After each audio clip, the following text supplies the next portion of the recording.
Good morning, students. Today we come to talk about fourth nerve palsy, also known as the trochlear nerve palsy.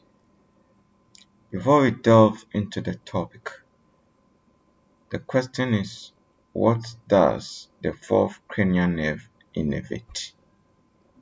Of course, as we spoke about in previous lectures, the fourth cranial nerve innervates the superior oblique muscle. It innervates the superior oblique muscle.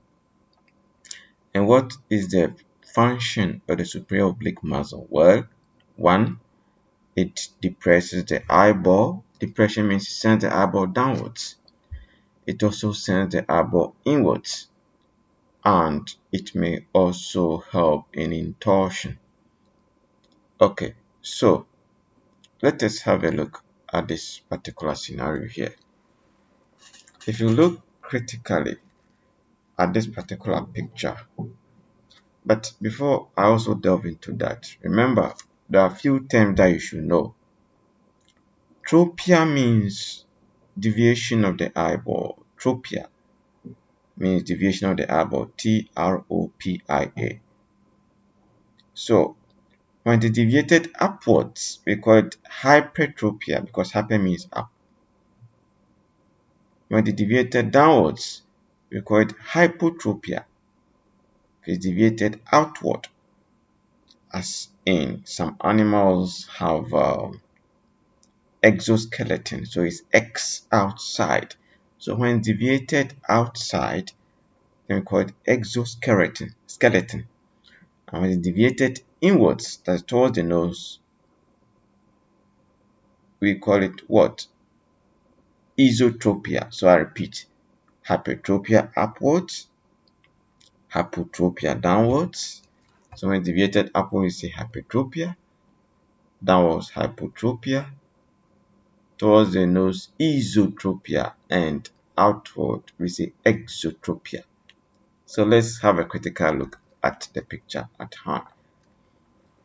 You should know that the lower eyelid is normal position to the limbus is at the lower margin of the limbus. But look at this left eye. We can see some amount of sclera exposed, okay, between the eyelid and then the limbus. So apart from that, you realize that the left eye has shifted upwards. So there's an amount of hypertropia. Okay, so the first thing to know in fourth cranial nerve palsy is what? That there is what? Hypertropia. Okay, so why is it that there is hypertropia? It's simple. The function of the superior oblique muscle, which is supported by the fourth cranial nerve, is to depress the eyeball. So now that there's a palsy, it cannot depress the eyeball well because the inferior oblique has taken over and overacting. That's why the eyeball is found upwards. Secondly, if the individual tries to look inwards or towards the right side, the hypertropia becomes what? Worse. Why? Because the person is trying to use the superior oblique in a direction that its function has been affected. Right? So in that case, the inferior oblique muscle, which is now actively working, which is the contralateral muscle, is the one which is functioning taking over. So there will be what? Hypertropia. And it will be worse.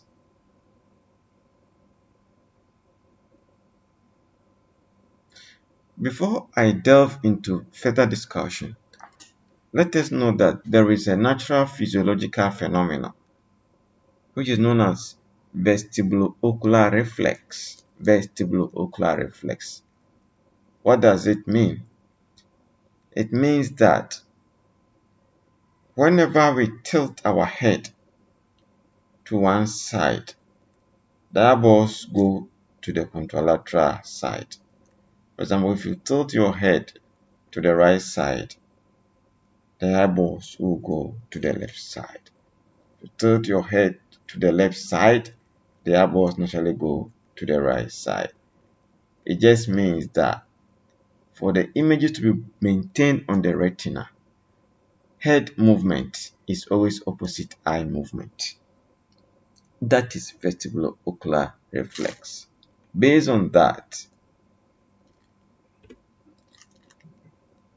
it is important to know that there is a test known as what? Bielschowsky's test. He was a scientist, an eye care professional, who was the first to detect this particular test. What does it imply? That people who have fourth nerve palsy at one side, when they tilt their head to the contralateral side, the signs of the disease become better and they feel better themselves. If you look at this picture critically, as she tilts the head towards the left, you can hardly see any sign of ocular displacement. This is somebody who has right fourth nerve palsy, but she tilted the head to the left and you can hardly see that there's a palsy. There's no hypertropia. But as she tilts the head towards the same side where the palsy is found, towards the right side, you can realize that there's hypertropia. There's some whiteness that you see between the limbus and then the eyelid. So this is known as what? Positive Bielschowsky's test. What are some of the causes of fourth cranial nerve palsy?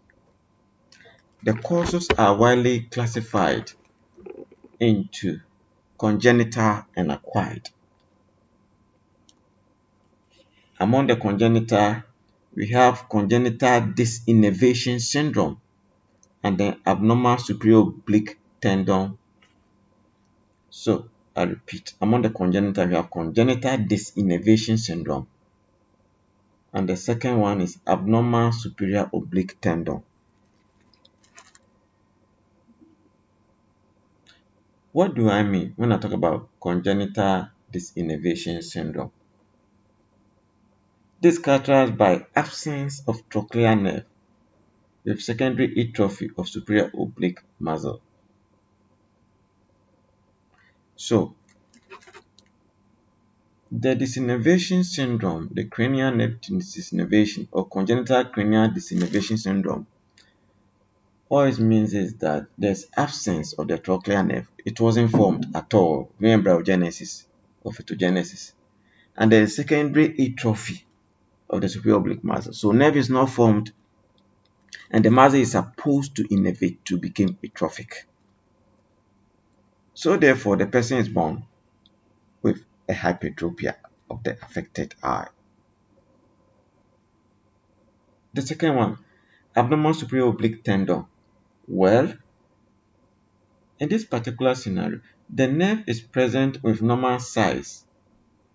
The muscle is also normal size, but there is abnormal tendon of the superior oblique muscle. So the nerve is present, its size is normal, and the muscle is also normal size, but the tendon of the muscle is abnormal. This is from birth. So that's about the congenital one. When we talk about acquired, the acquired, what are the causes of the acquired fourth nerve palsy?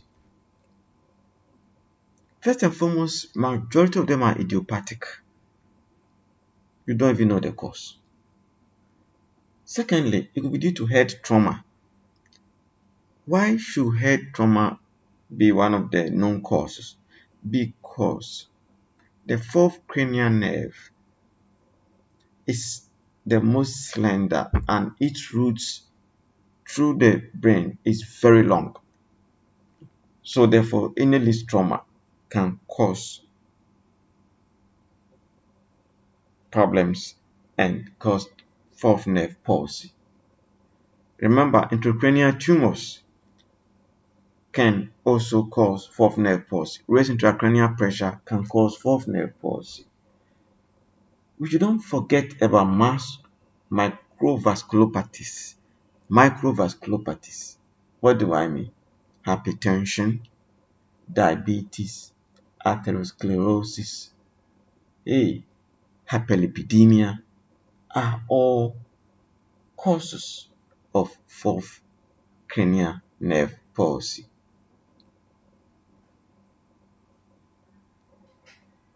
What is the clinical findings that we get when someone has fourth nerve palsy? First and foremost,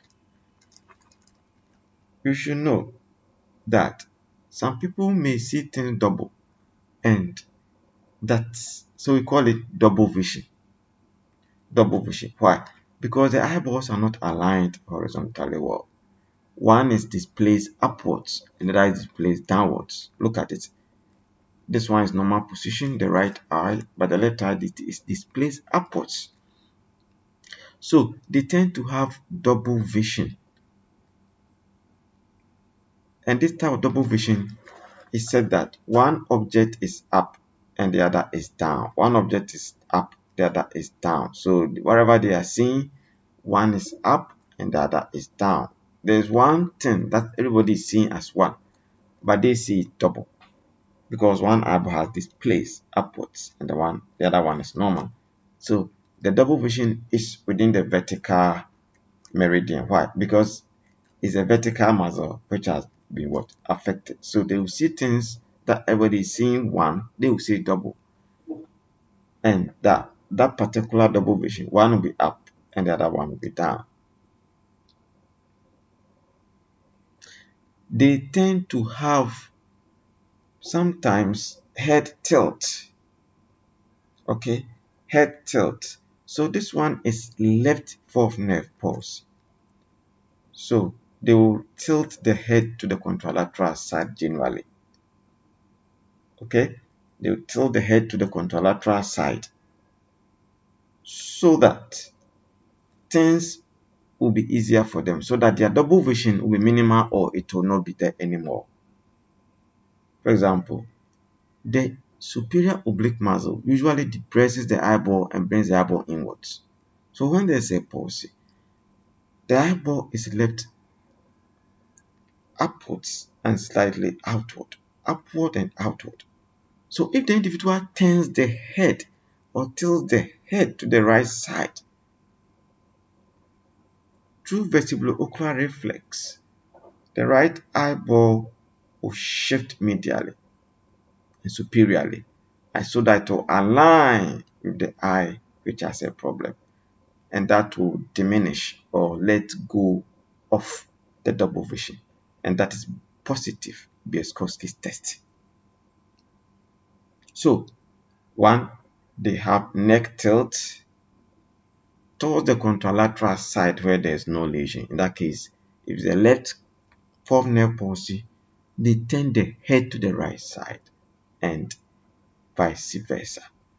There have been few occasions when individuals, in order to open up the angle of deviation, go through what we call paradoxical Bielschowsky test. What do I mean?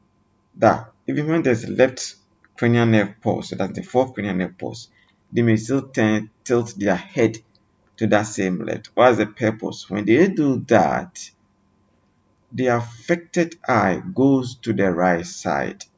Sorry, the unaffected eye goes more to the lateral side and upwards, whilst the affected eye will also turn, because naturally to be found a bit upwards and laterally.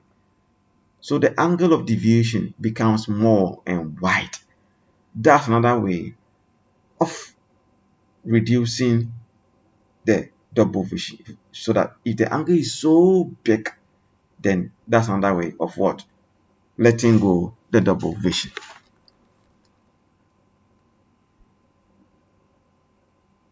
So, I repeat, they usually have double vision. One object is up at the affected side and the other object is down. You usually realize that those who were born with it, whose one is congenital, their neck tilt will be more acute because they have to develop a compensational mechanism to avoid the double vision. So you usually have a more acute head tilt. So management. Yes, of course. We need to look at the etiology and manage it as such. Is it congenital or acquired? In congenital cases, because of neck tilt, they tend not to even have the double vision. But a time will come when they can no more continue tilting their head, become decompensated. So much so that the double vision sets in, and that is the time they go and visit the ophthalmologist. The angle may tend to be wider, the angle deviation, but all the same, a good history is taken.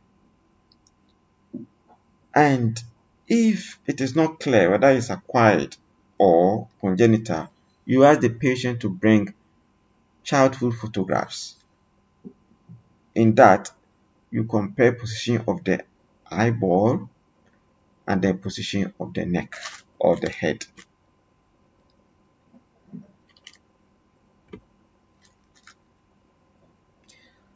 Before we continue talking about the management, remember that forecranial nerve pulse is usually bilateral until proved otherwise. So it's usually good to make sure that you explore the two eyes very well. The first thing, in primary position of gaze, that means they are looking at you. Is that hypertropia? Yes. In one eye, yes. Does the hypertropia become worse when they look inwards? Yes. Okay, so you do that in both eyes. Is there, they should tilt their head to the right and then to the left. And if it's bilateral, it will be elicited very well. Going back to the management. Now, the acquired one, a good history should be taken. So, if it is trauma which brought about the fourth cranial nerve palsy, the history will let us know. In the history, it could be taken that the patient is diabetic, hypertensive, hypercholesterolemia, atherosclerosis. Yes, to be documented. And if it is not well known, after examination, we need to make sure that we ask for tests that will let us know. You check blood pressure, ask for fasting blood sugar, okay, ask for fasting lipid profile, and you will get to know the cause of the disease. Sometimes, after all this work, you may not be able to detect the cause. Then you may do MRI or CT scan of the brain and orbit. And sometimes it's a tumor, or even sometimes it is raised intracranial pressure which is causing it.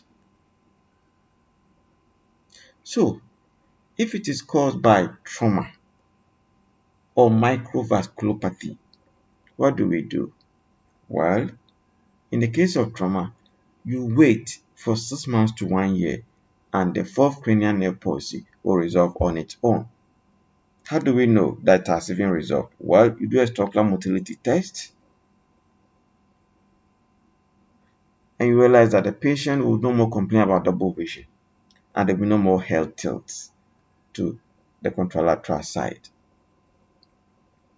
So, microvasculopathy, as you are waiting for 6 months to 1 year for the fourth nerve palsy to resolve, you make sure that you control the underlying diseases. You control the hypertension, diabetes, hyperlipidemia. And within 6 months to 1 year, the patient should be normal. the fourth cranial nerve palsy should resolve. If it's an intracranial tumor causing it, sometimes until you remove the tumor, sometimes until you are able to bring the intracranial pressure to normal levels, the fourth cranial nerve will not resolve. Again, whilst are waiting for 6 months to about 1 year in letting the traumatic fourth cranial nerve palsy resolve, or working on and controlling the blood pressure, the blood sugar, blood cholesterol, the patient may be going through some troubles, that is, seeing double, one thing above the other. It is very, very difficult for them. Under that circumstance, there are two things that can be done. You use prisms. Prisms, okay? Prisms will help to some extent to align the eye which is deviated upwards to bring it to normal position, and the double vision will stop. Another option is to do occlusion. You can let the patient wear glasses and then occlude that side which is giving her the double vision. So patient's two eyes are open but seeing with only the better eye. In the worst case scenario, if all these things fail, then we do what we call strabismus surgery. So instead of patient to have hypertropia, we bring the eyeball to normal position by weakening the muscle which is overcontracting, in this case inferior oblique and other muscles, depending upon the findings. Sometimes surgery may not give you the perfection you want, and if that happens, you can inject what we call botulinum toxin into the muscle which is overcontracting, inferior oblique, to weaken it, to bring the eyeball into normal position. Remember, as I try to bring my lesson to an end, that clients who have fourth nerve palsy, they generally come to you with head tilt, abnormal head posture. If the fourth nerve palsy is to the left side, they usually tilt their head to the right side so that their double vision will reduce. And if the double vision becomes better, as they tilt their head to the contralateral side, then call it positive Bielschowsky test. Remember, Bielschowsky was a scientist, an eye care professional who first detected this phenomenon.